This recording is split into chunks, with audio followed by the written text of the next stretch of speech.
Yo, how's it going? Nothing much, man. Here, just enjoying a drink with you. Passion fruit and guava. Cheers. Cheers, buddy. That shit's interesting. It's like a sour kind of. Yeah, it apparently has real fruit, but I mean, I don't know. Tastes pretty good. I mean, it's better than most of them. Some of them taste too sweet, or some of them taste kind of like too alcohol-y. This one has like a perfect balance of both. Yeah, we're not really big drinkers though, so Yeah, it's like, so whatever. something to kill the time. Anyways, hold on. Before we started the podcast, before we get into anything, you were telling me something. I talked about I found out Chicago has like the most rats and blah blah blah. Oh stuff. yeah. And you said something about Tijuana. Oh yeah, so it was actually a good story, by the way. So I went out to Tijuana with Andrew Green. Yeah. And and we've always been friends for a long time. And I took him and his girlfriend, and we went out and checked out a whole bunch of places. And I took them to the beach right next to where the border's at. And what's funny is that, obviously it's Tijuana, there's there's a lot of dirt in some parts, and then there's a lot of trash and whatever. Anyway, that's besides the point. Well, there's this section where it's like the dividing line between America and Tijuana. It's like a wall, but made out of metal, and it goes up to the ocean. Okay. And right on that ridge where you could see the wall going to the ocean, there's a little cliffside. And on that cliffside, there's a whole bunch of squirrel holes, like ground squirrels. Yeah.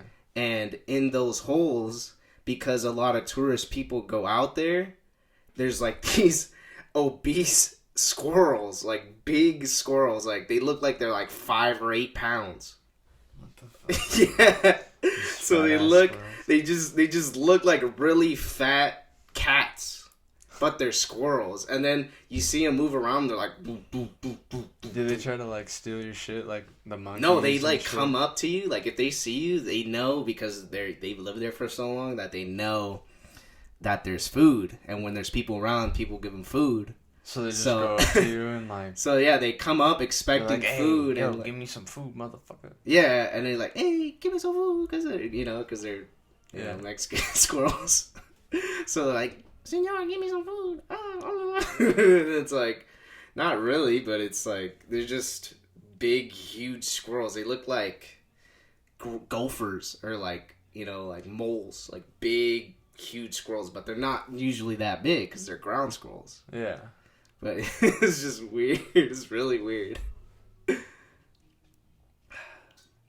interesting. If you hear music in the background or anything, yeah, it's the neighbors. My neighbors are jamming out. They're pretty interesting peoples, but that'll be a story for another time. Yeah, that'll be a story for another day. But anyways, before we get started, I'm Alexiz Romero. I live in Paris, and this is after he takes his drink. I'm Skyler, Brenner. I'm from all over the place. Yeah, same here. We've lived all over the place. San Diego, Menifee, Vegas, Tijuana. Yeah, I don't know. I'm not disclosing all my there's plenty of other places, but those are yeah. I mean, we've been skateboarding since we were children. How old were you when you started skateboarding? I was 11 years old. 11? Yeah, I was in the first time the first time I ever got on a board that you got a board. You had a board board of your own. I think I was 12, going into my 6th grade. I got a board from a Newport Ride Shop back in the day. Oh, word. And that hasn't been there in years. I think that's before that. I mean, they were there for 2 years. After I moved up here. We moved up here, and then 2 years later they closed down. Yeah, I think I went in there one time. 2008, 9? I don't know. Somewhere around there. I don't. But yeah, I had I a don't know. Brent Ashley board. I'm not sure if I'm pronouncing his name right, but he was on Element. And he had it was like the bear, like in between the forest, like a polar bear, like kind of like. Yeah. And it was like blue and white, and the Element sign was gold. And it was actually pretty cool. I really liked it. When I think I have a photo of it in my phone, actually, by the way. I guess my mom, when she was pregnant with me, did all kinds of like crazy shit and was watching people skate at Rincon pregnant. Wow, that's crazy. Watching she saw Gwen Stefani with no doubt play live with Sublime. That's crazy. Yeah, while she was pregnant with me. And like that's a crazy duo right there, to be honest. Yeah, Sublime and Gwen Stefani, like that's crazy. A cool. She says that she remembers when they were like selling fucking their little CDs out of their trunks of their cars and shit like that. That's funny. But I didn't know they were from San Diego. They're not. Oh, but they would play shows out here or out there. Huh. Interesting. I said out here. We're not even. Yeah, it's alright. But it's okay. No, man. Like, I know what you mean. She used to go do all kinds of shit like that. Super irresponsible. 15 years old, pregnant. Yeah. It was a time back then. But needless to say, like when I was growing up, the first time I got on a skateboard, I was probably like 3 or 4 years old. Like I couldn't like ride it, but I was like pushing on just my knee. I was like on my knee and like. Yeah, see, like that's how I would do it. And the only reason I got to see a board was because I'm not sure if my brother or someone at the house had one, or we borrowed one from the neighborhood kid. I think I was like 5 or 6, and I was living in San Diego. And I used to do the same thing. I'd ride on my knee and just like push and just go down. And then obviously, because I think back then I wasn't sure if they would sell them at Walmart yet, or I think eventually, I'm not sure if my brother or my cousin got one, and it was all jacked up. Obviously, we didn't know back then. It was like 2002 or 3. So, like, yeah, it was just a board that we had at the house, and we would just, like, ride around the hills or try and ride in. We'd fall off or something, scrape our knees because we'd fall, or our hands. Scott, my stepdad, Scott, he, I had known what, like, skateboarding was and blah, blah, blah, whatever. But he really introduced me to, the actual scene of skating. No, not, like, the scene or anything. But he, like, I had a Nintendo 64 when I was young, right? Yeah. And, I only had one game. It was the Star Wars, the pod racing game. Yeah. That was the only game I had, and then I got that game. Then I got the Mario 64. Nice. Classic. Pardon me while I burp. burp. Or what? Pardon me while I burp. Yeah, I'm done. But I mean, there's means to celebration, right? It's the first one. First podcast. But no, yeah, I mean, yeah. So it was like my second or third video game that I had was Tony Hawk's Pro Skater. And I remember it was so cool when I opened it up because it was the yellow cassette or the blue cassette? Oh, so that was... Yeah, because the first one was blue. And the second one was yellow. I was like, this is so cool. Because I used to go into the GameStop. And they're all gray. Because... Well, no. I didn't go into GameStop. Hollywood we used Video? to go into Blockbuster. Yeah. And we would rent games. For like $5 or 5 days or something. Like yeah, so we never really, like, when I was growing up, I never really bought games. Yeah, same at my house. We rent them or trade them or borrow them but never give them back, Yeah. I don't think we ever did that. I think maybe one time we broke one and we just had to pay for it or something. Yeah. But, no, I mean, I remember it was, like, one of the only cartridges for the Nintendo 64 that was colored. Yeah. And so it was... Besides Donkey Kong Country, I think. It was one of one of the only, not the only, you know. Yeah. But at the time, I just remember being like, "This is the best.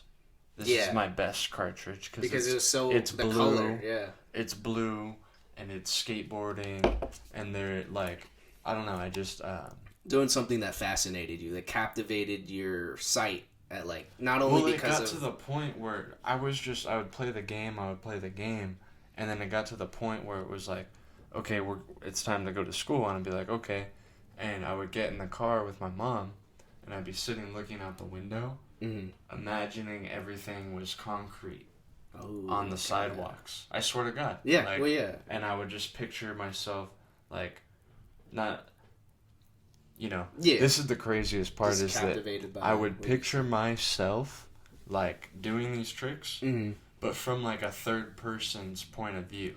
Like, the cameras. Oh, okay. You know what so, I mean? yeah, like, kind of like so, a like, Speed I'm 3 watching, kind of and I would just pretend, like, oh, I'm doing this, and I'm like, blah, blah, blah, blah, blah, and I'm going about. But, yeah, I mean, that was my introduction. Came from my stepdad, you know, was that Tony Hawk game, and driving to school and driving home from school and just always thinking about, I just want to go play Tony Hawk. I want to go play Tony Hawk.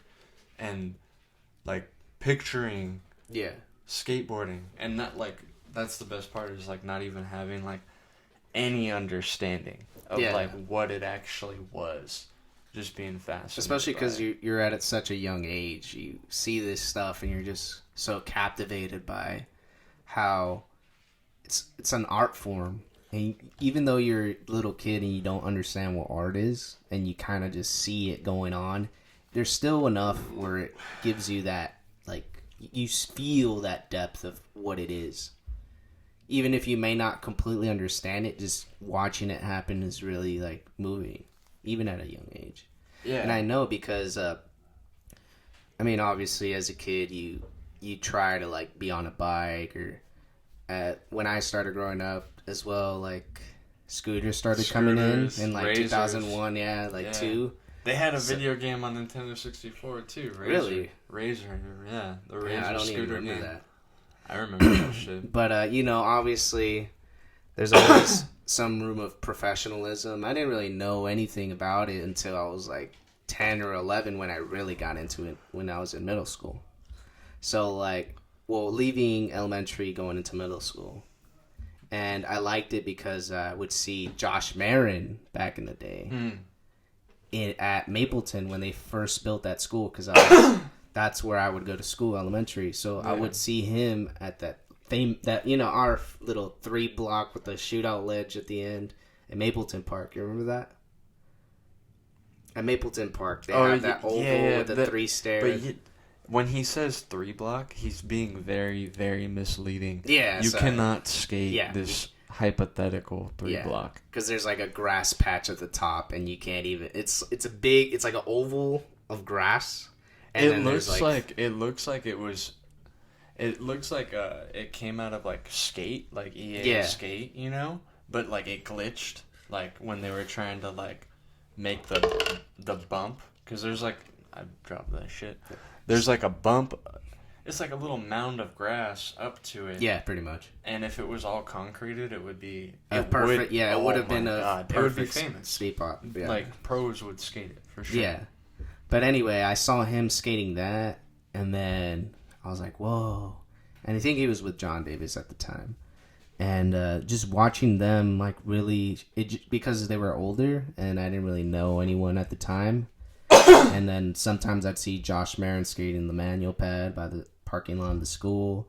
And I would just ride around. Like, I'd try to ollie the stair sets or whatever I could. The 4 stair down the street on Woodbine.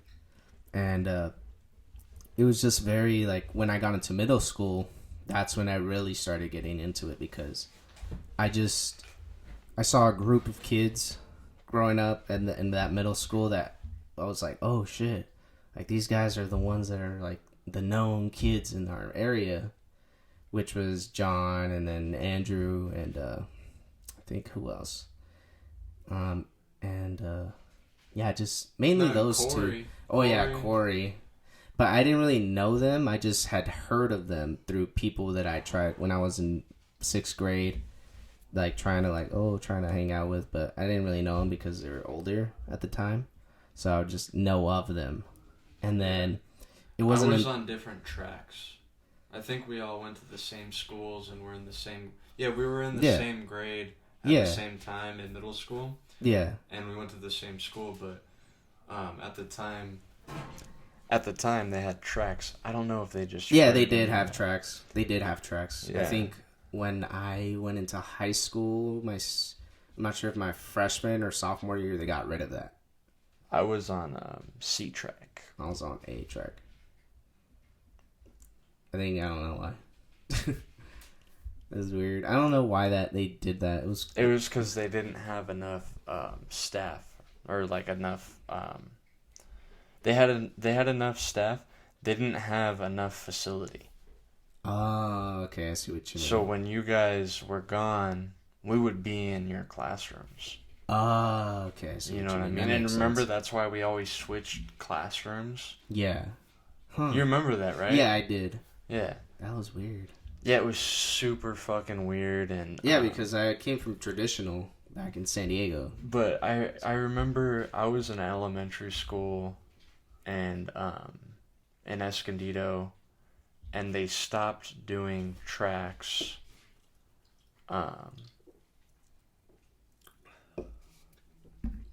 No, there's parts of the city still had tracks. Anyways, who cares? Yeah. Who cares? Yeah. Go ahead, John and Andrew. I'm sorry. Nah, that's okay. It happens, You get distracted by it. Yeah. But hey, I didn't know that. Anyway, so I had heard about them, and they were always around, but it wasn't until 7th grade where I met Ace was when I really, really got into skating, and I think it was because the energy that he brought, even though he was a year younger than me. Mm-hmm. The energy that he brought to just being himself, even though I didn't really know him at the time, there was always people around him. He's only a year younger than you? Actually, is it a year or 2? I think it might be 2. Because I thought he was several years younger than me. And yeah. So, all right. How old are you? I'm 25. So he's I think he just turned 23 or 23. So, okay. All right. So, So, I think it was... Sorry, I'm trying to remember right now.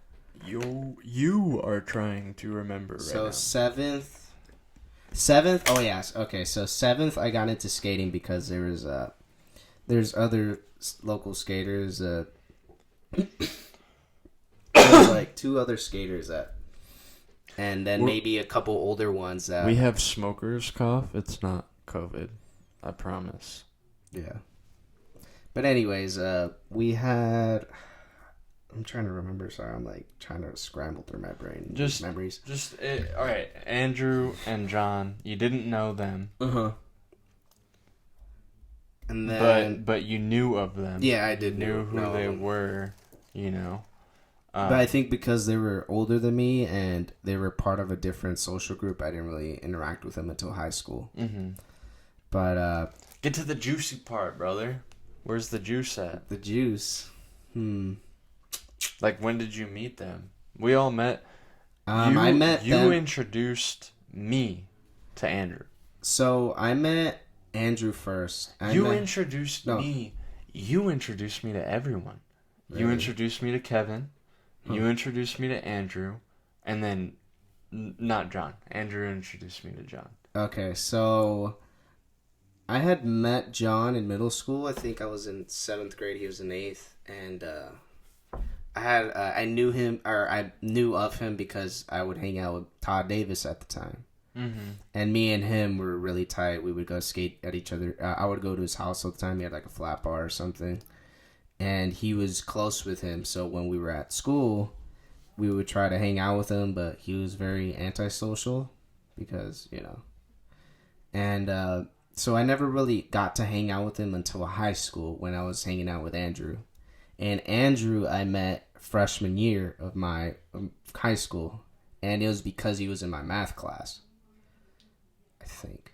Yeah, I think he was in my math class. But anyway, so I met him, and I was like, yo, what up? blah, blah, blah. And I was like, you're Andrew, right? He's like, yeah, blah, blah. And I was like, so, like, I just try to make small talk with him. He didn't really know who I was. I didn't really know who he was, but I was very captivated by him because I had seen videos on YouTube from Jackson's old, like, footage that he would post.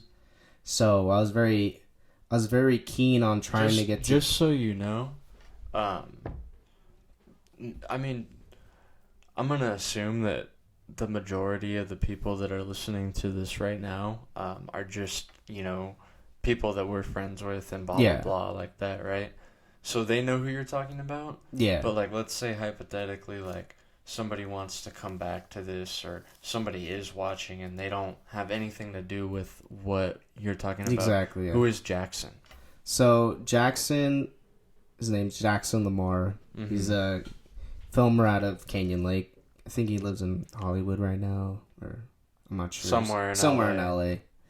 But he used to be the filmer for the Canyon Lake, Elsinore, Temecula, I think Menifee, and who else? Just whatever. I mean, like he was a huge influence on the local footage. Yeah, in this area. Yeah, he was filming the guys of our area. Him and I think who else? Dolan Stearns. He used to film Dolan Stearns. What do you say like that? I'm just. But yeah, he was part of the crew. I'm just trying to be funny, because Dolan Stearns are super fucking gnarly. Yeah, he is. And it's really gnarly. I don't know if it's his first part. He might have had another part that I don't know about, but the first part I ever saw of Dolan was Start From Scratch, which was filmed by Jackson. Yeah. And it's he was I mean, ahead even of the game, for how back then. For how old it is, it's a good part. Yeah, he was very ahead. Yeah. But so I knew that Jackson was filming him, and I wanted to be a part of what they were doing, so I wanted to try and get my way into them. So I would like go out with them to like skate or something, or try and see what they were about. And then I think when I started actually hanging out with him, I think it was like when I was towards the end of freshman year, and that's when we started going out and partying and drinking, smoking weed. Yeah, that's when I started. So then coming around too. So then, yeah, I think it was like mostly freshman year because we'd go to parties and we'd go skate after the next day, or go maybe to spots. Or whatever. A lot of the times, unless it was at Jake's house, a lot of the times we would just we would go to a party and be like, "This is whack," and we would leave. Mm-hmm. Yeah. We would just go smoke weed in the darkness of a park somewhere, or in someone's car. Yeah. In the middle of nowhere. Well, back in the day, when we were first doing that, nobody had a car. Yeah, true. And until, Matt had his truck, but we weren't smoking weed in that truck. Yeah. Not that I remember. I don't remember ever smoking weed in his truck. Yeah, me neither. I just remember him smoking, mad cigarettes. Yeah. So you were saying that you were skating with Ace, and even though he was younger than you, he was influencing you. How do you feel about him now? Fool's just killing it, as he always has. Yeah. He's just good. Really good. I knew from when I first met him that he was gonna be big. He was gonna do it. He was gonna go, because he had this sort of charisma about him, and the way he would approach you, it made him very likable and very you wanted to be around him because he had this sort of energy that was very positive, and at the same time genuine, because he's always been a very genuine guy, and I have the utmost respect for him. So having a good character and at the same time having that drive to be a skateboarder the way he was at such a young age, I just knew that it was something that I wanted to be around with, because I also wanted to push forward my own skating to try and match his skating, because obviously he was younger than me, but at the same time I wanted to be a part of that world of skating. So, yeah, even from a very young age, I could already tell that he was going to go somewhere and do something with it. And sure enough, yeah. Rad dude, kills it. What was it like growing up skating out here? Oh, okay, so. You know what I'm saying? Yeah.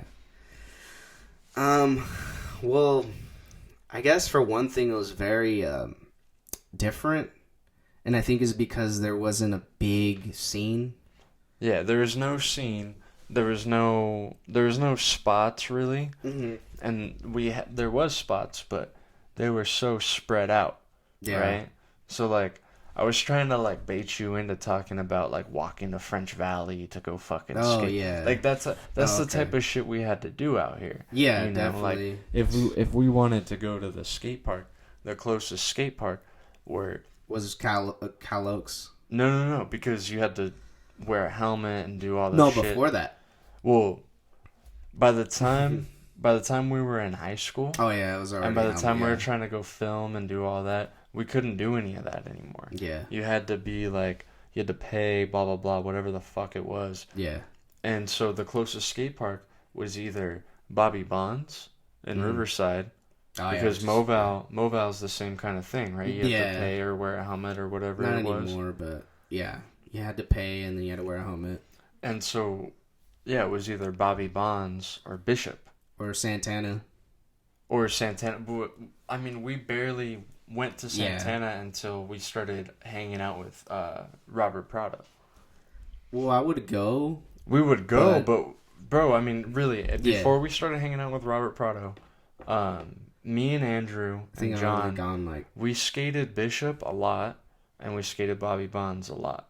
Mm-hmm. Those were and I skated Bobby Bonds actually more with Matt Waltz. Well, I skated more Paris. Because that's literally the closest thing I could get to a skate park without a drive.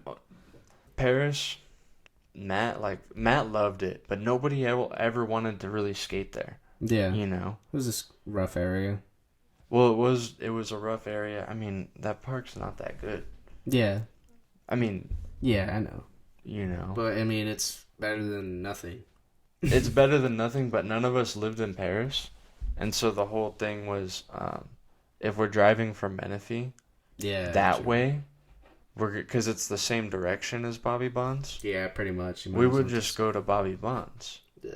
I mean, me and Matt went to Paris Park a lot, solo, just me and him, you know.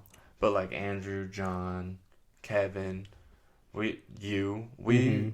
Corey, we would go to Bishop. We would go to fucking Bobby Bonds. Am I wrong? Where would we go?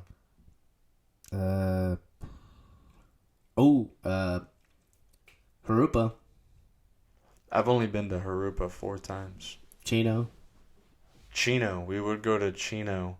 But we didn't go to Chino as much as we went to Bishop. I did. I went to Chino more. Yeah, but you've been skating in like Utah and shit. Have I? Yeah. When you were younger, you had skated more places than us. Yeah, I think so. Oh, yeah, because my cousins lived out there. I didn't go to Chino until we held a contest there. Epiphany, I think. Really? Yeah. Yeah, I had gone to Little Chino and Big Chino. And the reason I went to both of those... I've only been to Little Chino 2 times. Really? Yeah. You're not missing out that much. It's like, it's okay. It's not. Anyways, my point was that the skate parks that people would go to when we were hanging out was very far away. Yeah, very far away. Because, I mean, I'm not saying that John and Andrew never went to Paris Park, because they did, but they didn't like it. They didn't want to go there, you know? Yeah. Yeah, I can understand that. Especially because Bobby Bonds' stuff was more... It was the same setup, but better. Yeah. That's exactly what it is. Pretty much.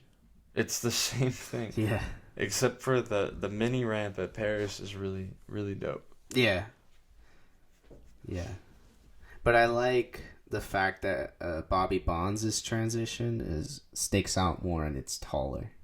Oh yeah, I'm not saying anything about that. But if you're trying to like learn how to skate, Bobby Bonds' mini ramp is pretty fucking heavy when you're learning. True. Yeah. So, did you do anything else today? You just kind of just chilled? Anything interesting? I mentally tried to prepare for this podcast. I feel like we're bombing. Yeah. But I also feel like I'm setting you up for like good stories and stuff. And yeah, I'm just like not getting it. Yeah, probably just like kind of. Well, I had work today, so I'm like tired. It's all good. I'm just like out of it. You still haven't really answered my question. Like, what was it like growing up skating out here in a place where everything is so far away and we have to walk and like. Well, I'll tell you one thing. It was a lot of walking involved. It was very tiring. It was frustrating. A lot of dirt roads out here. It was frustrating because you would want to skate a spot, and the nearest spot was, I would say, walking distance was maybe like 35, 45 minutes. Mm-hmm. And not only that, you had to have tapes or any sort of memory for the, obviously the whatever camera or whatever we were using. And obviously we didn't really have a lot of money growing up, so we would have to go steal tapes. Yeah.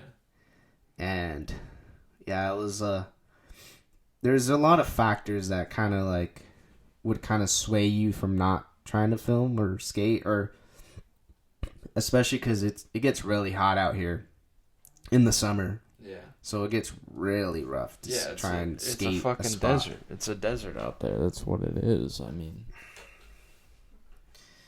But besides that, we have spots. Do you have any more? Can I pour up a little bit? Or yeah, you can go for it. But it was rough. But at some point when things got better, we were able to drive and get to spots. But at first, it was just we pretty much had to skate to the spot and hope that you weren't tired, so you can try and land a trick. So it was pretty much hit and miss all the time whenever you would try and go skate. So it was rough at the beginning, especially because like no one had a car. No one had a car, and not only that, when I first started skating, I didn't really know a lot of people, so I'd have to skate by myself for like the first 2-3 years. Yeah. And it wasn't until I got into high school that I actually started skating with a huge group of people. Yeah. Because even in middle school, Ace was around, but then when he moved to San Diego, it's like everyone that was around him stopped. Yeah. Because no one saw a reason. No one had a certain rival that would kind of challenge them to keep going. So a lot of the kids that I was skating with him when he was there stopped skating. But I didn't want to stop because I loved it so much.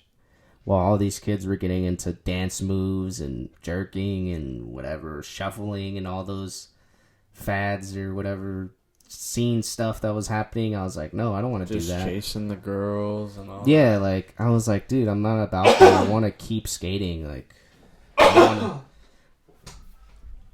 and so a lot of them stopped skating and I kept skating. And then everyone would be like, oh, you still skate? You still skate? I'm like, yeah, I'm still skating.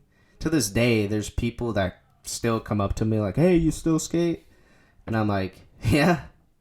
They're like, that's sick, man. Yeah. Or they'll be like, oh, I see your stuff, man. You kill it, blah, blah. I'm like, oh, thanks. But yeah, it was really rough. It was a really rough time, especially in the early days. It was really rough because I would meet people and they would be down to skate, and then sure enough, within a year after or so that I met them, they started either getting into drugs or started getting into like just doing something else. Or they had kids. It's just they started doing other things because we started going into our teenage years. Oh, okay. So they started putting other priorities in front of skating, versus me, I kept skating. That's all I cared about. I was so engulfed into it because I cared about it so much, and I wanted to leave an impact the way Ace left an impact in me. Yeah. So that was my drive when I first started skating. Like I want to keep that alive and want to keep it going as far as I can. And you're still doing it. He's still doing it, everybody. He's still going. Yeah, almost 15 years now. Yeah. Yeah. And so yeah, it was at the beginning it was really rough. But then when I got into high school, it started getting better because not only did I start talking to a lot of people, but I started filming more. I started meeting people from different areas like Riverside, Orange, Arlington, Temecula, Wildomar, Elsinore, and that really brought in the skate, like the things we could skate because, you know, obviously some of them had cars because, you know, they were well off or whatever, and at the same time there was more of that drive in that group of people that I went to high school with and the kids in middle school. So it drove me to like, these guys are really good, so I want to be better, or I want to do more, or I want to be part of it because, like I said, there wasn't a really big scene. So the scene that was there, you wanted to be a part of it, and you wanted to make an impact. Yeah. So yeah, I mean, it was rough, like I said, and I keep reiterating that, but ultimately it got me to where I am today, and I can't thank anyone enough. I can't thank you enough. I can't thank everyone I've met enough. I can't thank because it's crazy. Like they say, thank you, brother. I appreciate it. Yeah. Well, hey, I can't thank you enough either for, you know, because this was something that I originally wanted to do a while ago. Mm-hmm. You know, and I kind of gave up on it and didn't really, try. And people had brought it up to me since then, you know? Mm-hmm. But you were like, we should. Let's do it, you know? Yeah. Instead of people being like, oh, you should do one. So when you were like, we should do it, I was like, the first thing I said was like, who the fuck are we? You know? Yeah. We're nobody, you know? Mm-hmm. And then I was like, but that's perfect. Yeah. You know? Because the person listening is probably a nobody too. Mm. But that doesn't mean that you don't have value or some cool stories or, you know what I mean? Like, we know people who are up there in the game. Yeah. You know, we grew up with some of them. We... Mm-hmm. Met them along the way. Still know them. They're just so doing more. Yeah, they're just on a level we can't even keep up with, you know. Yeah, exactly. And I think that's the majority of people who skate look up to people who are on a level that they can't keep up with. Exactly. And so it's just, for me, I love listening to podcasts. Yeah. Right? Definitely me too. I love skateboarding, but I haven't found a skateboarding podcast that I enjoy at all. Yeah. I mean, I'm not trying to throw shade. I'm not trying to do whatever the fuck. I'm just saying that, the ones that I have seen, it's very unrelatable, you know? And, we were growing up with holes in our shoes, bondoing the motherfucker, boards, you know? And then I'm listening to a podcast, and this dude's like, "Oh, just throw your shoes out." Like, yeah, okay, buddy. Yeah, I can afford $80 shoes every time I rip my out shoes. Yeah, no, it's like, where's the representation? You know? Yeah. We're average people out here. Exactly. Know? The person listening to this most likely has a job. They gotta go to work, they gotta do their thing so that they can skate. I went to work today. Yeah. So that they can skate. And that's what we're about, you know? And I mean, I don't know, dude. I love skateboarding so much. Yeah. And I love it too. I can't wait for what's next, you know. We got some stuff we're working on. Yeah, definitely. Got a lot of stuff. But yeah, dude, it's a crazy adventure, man, and no matter where you are in the world, like we're connected.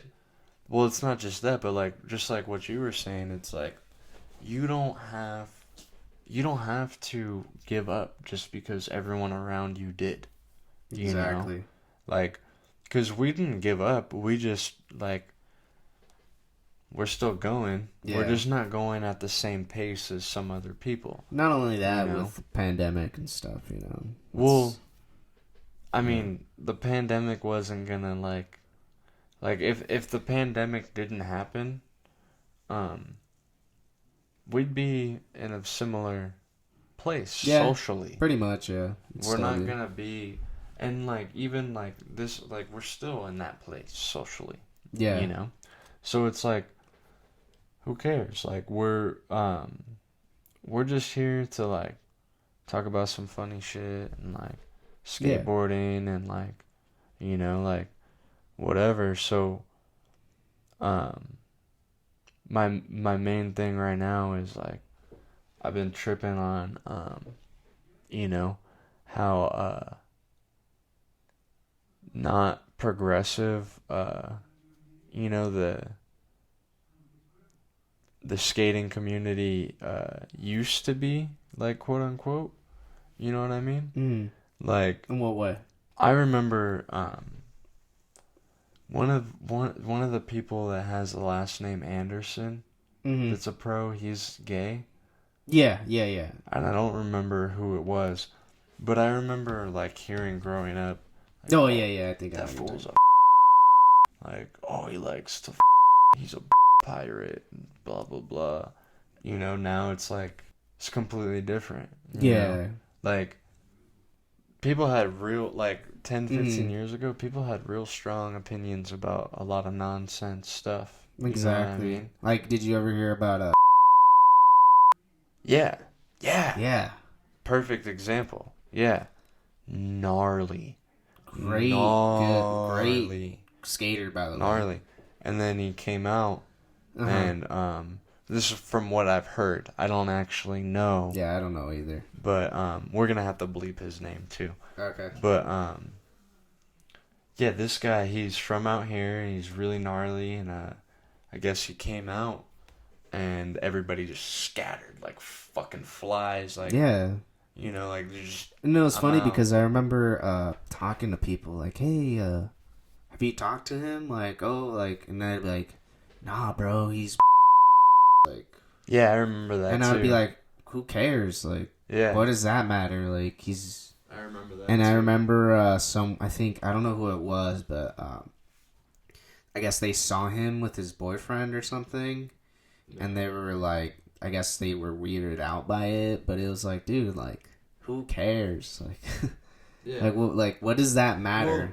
Well, it's to me in my head, it's a foreign concept. You know? Obviously. But I can grasp it. Yeah, obviously. You know what I mean? And I think that a lot of people are afraid. You know what I mean? Especially because they like grow up in a certain background that's not accepted, or is just looked down upon. Or culturally in the United States, it wasn't really accepted for a long until very recently. Yeah, very recently. Very recently. That's why it's such a social thing right now, is because people are trying to bring it into normality. But there's still a lot of pushback. Yeah, but that's what I remember hearing several years ago, like, skateboarding is all, like, whatever, it's the closest thing to... This is before woke culture became what it is. But I remember years ago, people were using that word woke. You remember that? Yeah. And it was weird back skateboarding was considered part of this, like, ahead of its time, blah, blah, blah, to some people, like, from the outside. And I think that it is leaning towards that. You know, towards being a more inclusive community versus exclusive, you know? Yeah, exactly. Because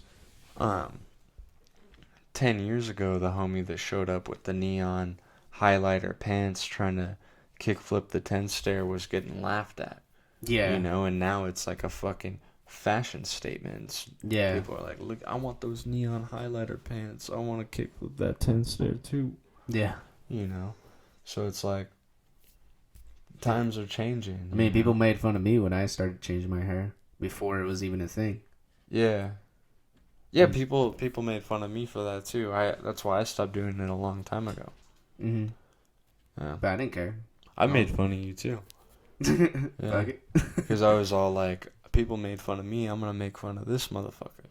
Mm. I still love you, but don't care.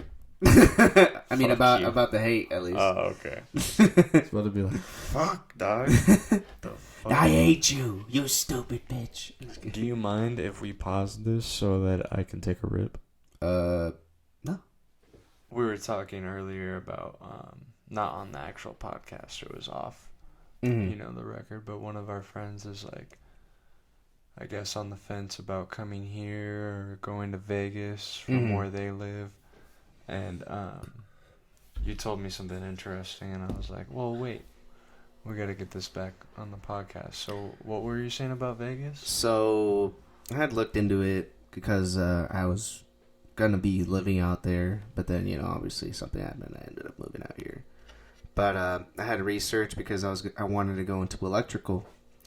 And I had checked on I can't even talk.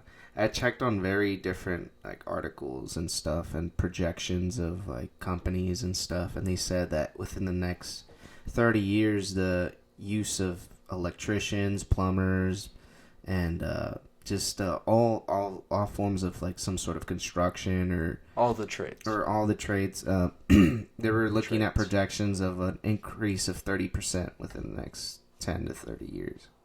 So it is going to be like Las Vegas is probably going to be one of the next boomer towns like within the next 20 to 30 years. Because not only do they have a growing infrastructure, but they also have like the resources and stuff to just expand more.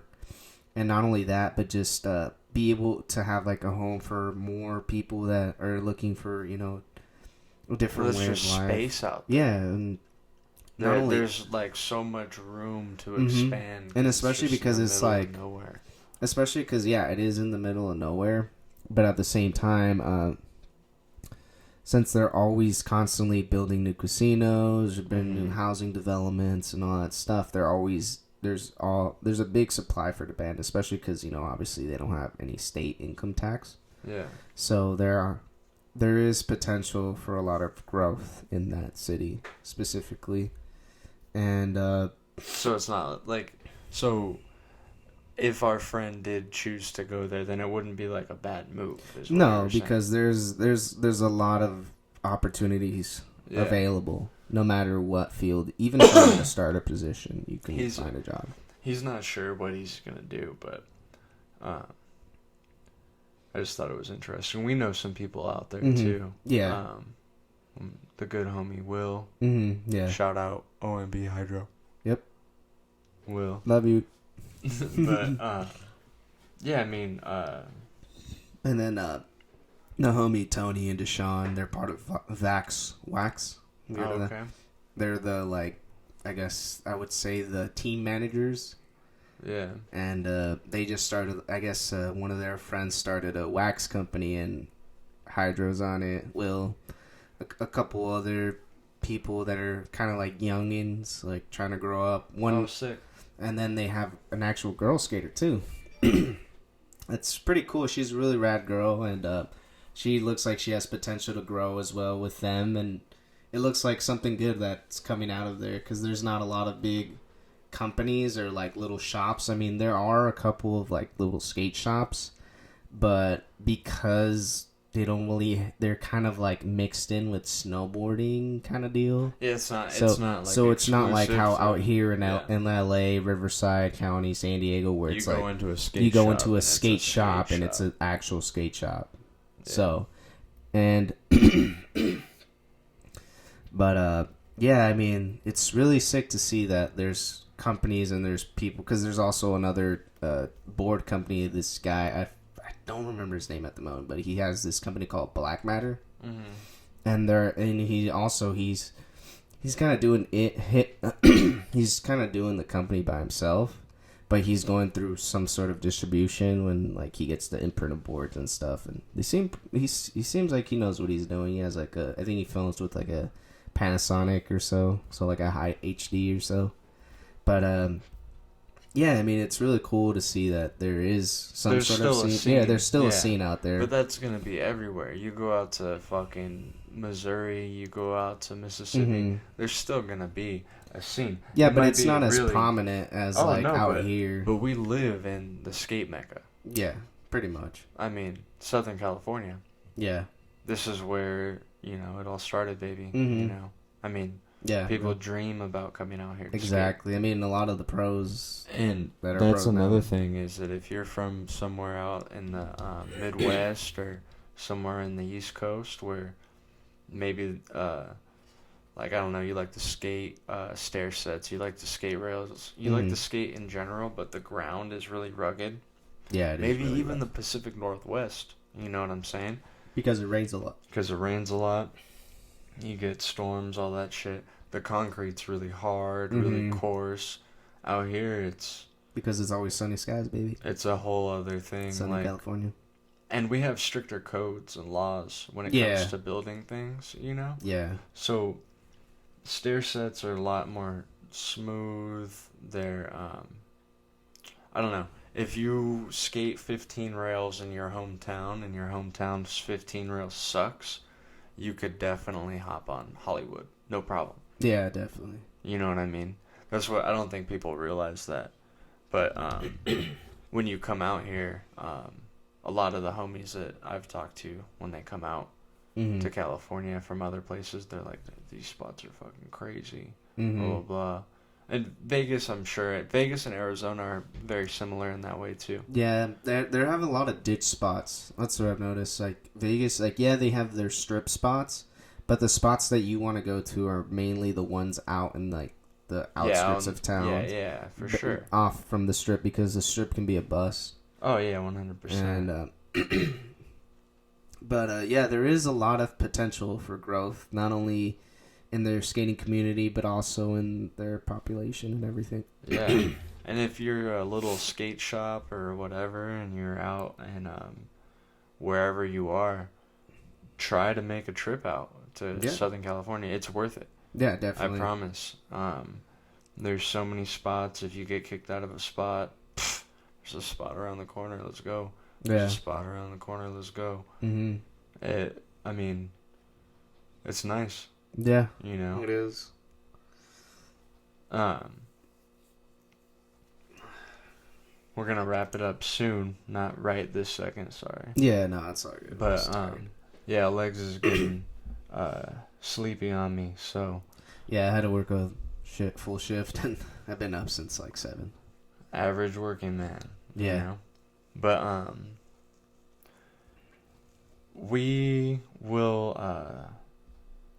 we'll throw in some cool footage and stuff like that into the little outro thing that I'm gonna do. Yeah. If you like what you see, I mean, obviously, follow us, the podcast on our Instagram. Yeah. Cultureland Podcast. But the main thing is that this thing is gonna be all about growth. We're gonna change some things, growth some things up, like whatever, But next week, I wanted to start. This is why we can't end it yet, because I wanted to discuss this with you. Next week, I wanted to start the podcast out with clips people send to us. Yeah. That'd be great. You could review the clips. Yeah, what kind of clips should they send? Whatever. No. We got to give them something like specific. Like, what are we looking for? What do we want to see? I guess. Oh, I got it. Go ahead. I want you to send us clips of, like a prime, like this is skateboarding, and like a little tiny, 15, 30-second clip, like just having a great time, like with people, whatever. Like I want to show us some excitement, like this is what skateboarding's about. You know what I mean? Like something like that. What do you think? You got anything else you want to throw, or we could toss that one to the side if you got something better. I guess maybe your, as cheesy as it sounds, like best trick. Like, what do you like to do that is your best version of what you love to do? Like, what trick are you most proud of in this moment right now? Exactly. You can send that clip in. Exactly. And maybe that clip can be the clip I'm asking for anyways. Yeah. You know what I'm saying? Exactly. I just want to see you guys having a good time, enjoying skateboarding, kind of show people like, this is what we do. You might not see it, like, but this is it. Yeah, exactly. You down with that? Yeah. All right, cool. So send it in the Instagram. We're gonna have a fucking beep beep right here. It's Cultureland Podcast, and we've got the culture. We just don't have the land yet. But yeah, definitely. But it's coming. It's like I working on it. Like I said, we have things we're planning on doing that. Maybe some special guests. We are going to have some guests on, for sure. Maybe even the next episode we'll see, because I'm going to try to rope Robert Prado into one of these with us. Sure. And I'd love to have him on. Yeah. Have him on. Sorry, I can't even talk right. Yeah, no worries. Right. So... We'll have guests. We want to show you your guys' clips. You know what I mean? Give us a follow. Hit the like. Hit the subscribe. Share it. Show the homies like, hey man, like there's another podcast out here. Yeah, that's trying to do make it more realistic in a way. Yeah, I mean it's all about realness. We don't have a bunch of money. We're not. Yeah. We're just two dudes who love skateboarding. Average people like you. We're just average skateboarders that wanted to do something and are still trying to do something for the community. And here we are. Yeah, and be a part of the bigger picture. Because there's times where you can't skate and you're just chilling. You're talking about the good times that you had, and you're like, damn, like these are some good times. So the next episode will open with your guys' clips, and then we'll talk about some good times and crazy times. Like if one of your guys' clips reminds us of something that we've seen or had experience with, then we'll bring that up. But I hope you guys have a good night, good day, good morning, whatever time it may be when you're watching this. I hope you get to shred.